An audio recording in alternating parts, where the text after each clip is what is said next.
Salut à tous les amis, j'espère que vous allez bien. Oui, le titre est assez bizarre, je vous l'avoue, je vous l'accorde même. Faut savoir que j'ai commencé à lire des mangas avec notamment Naruto. C'est le premier manga que j'ai lu et je pense même l'un des derniers. Jusqu'à il y a peu de temps, vous allez savoir pourquoi. Il me semble que j'ai quelque chose comme les 22 premiers tomes de Naruto et je me suis arrêté à ce moment-là, j'ai commencé à regarder les animés. Je me suis arrêté parce que j'ai un sérieux problème avec la lecture. J'ai jamais réellement aimé lire et en plus de ça, le collège et le lycée qui nous imposaient de lire des livres qui n'étaient pas forcément dans notre thématique, dans notre envie de lecture, et ben je pense que ça a accentué cette envie de ne vraiment pas lire. Je trouve que c'est un exercice qui me permet pas de m'épanouir. Je sais pas, j'ai l'impression de perdre du temps en lisant, alors que au final, j'investis quasiment autant de temps, voire moins, que en regardant un épisode d'un animé par exemple. Mais je sais pas, le fait de lire, c'est franchement quelque chose qui m'a réellement jamais intéressé. J'ai beaucoup de livres, dont notamment une des œuvres que j'affectionne particulièrement, qui est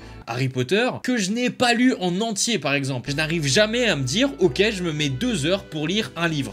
J'y arrive pas. Et évidemment, les mangas, ça a été un peu la même chose. De ce fait, vous pouvez le comprendre assez rapidement, je préfère les animés. Je trouve ça beaucoup plus rapide, même si en soi, un épisode est équivalent à peut-être une dizaine, vingtaine de pages. Je trouve que tu ressens beaucoup plus d'émotions, il y a beaucoup plus de différences de par les doublages, les dialogues, l'intonation de voix, les graphismes, enfin plein de différences qui font qu'au final, je préfère carrément regarder un animé que de lire un manga, tu vois. Même si on est tous d'accord, objectivement, l'œuvre originale sera toujours mieux que l'adaptation. De ce fait, je me suis lancé un défi au moment où je faisais mes courses qui était de tout simplement lire 2 mangas. Bon, vous allez me dire, mais Mino, c'est absolument pas un défi, c'est quoi ce défi de merde? Mais je viens de vous le dire, les gars. De base, j'aime pas lire. Et même si lire un manga, c'est toujours mieux que lire un roman parce que j'adore l'univers japonais, et ça change pas grand chose au final. Mais attendez, le défi ne se limite pas à ça. J'ai également voulu lire des mangas qui ne m'intéressent absolument pas au niveau du synopsis.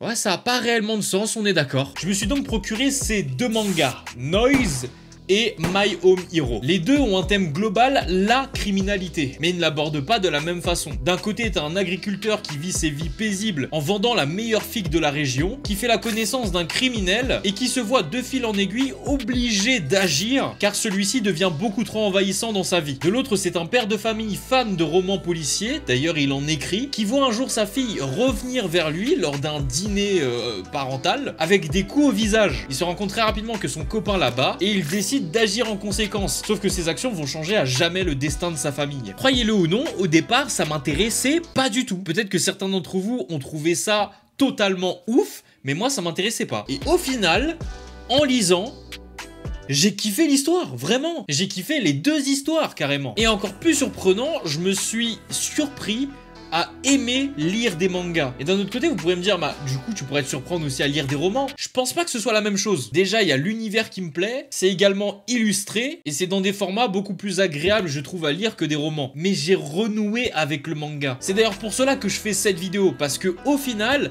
j'aimerais bien que vous me conseilliez des mangas qui n'ont pas beaucoup de tomes. Si vous en connaissez des très bons, j'aimerais que vous me conseilliez certains mangas qui ont maximum 5 tomes. Noise en a 3, dont le 3e qui va sortir en août, et l'exception, c'est que je me suis lancé dans My Home Hero sans savoir le nombre de tomes qu'il y avait. Et d'après ce que j'ai vu, il y en a actuellement 9 en VO et 8 en France. Donc je fais appel à vos connaissances pour me conseiller des mangas très courts, mais incroyables. D'ailleurs, cette petite contrainte, elle est aussi par rapport au prix. Parce qu'au final, je sais pas si vous vous rendez compte, mais ça revient très cher, hein, toute une série de mangas. Prenons par exemple One Piece qui a 94 tomes. En moyenne, un manga coûte environ 6 €. Avec un calcul simple, tu te rends compte que déjà, tu dépenses 560 € si tu veux toute la série. Donc faisons un format réduit s'il vous plaît. La vidéo est terminée, mais ne partez pas tout de suite. Si déjà cette petite vidéo vous a plu, la manière dont je vous ai parlé, etc. vous a plu, le petit pouce bleu fait toujours plaisir. N'hésitez pas à cliquer sur l'énorme bouton rouge qui se retrouve juste en dessous du lecteur vidéo pour vous abonner à ma chaîne et cliquez sur la cloche pour activer les notifications. Vous pouvez me rejoindre sur les divers réseaux sociaux et également sur TV Time où vous pouvez savoir quel animé, film ou série je regarde et également vous-même vous faire un profil et renseigner ce que vous regardez. C'était Minotaku, à dimanche prochain à 10h03. Jana!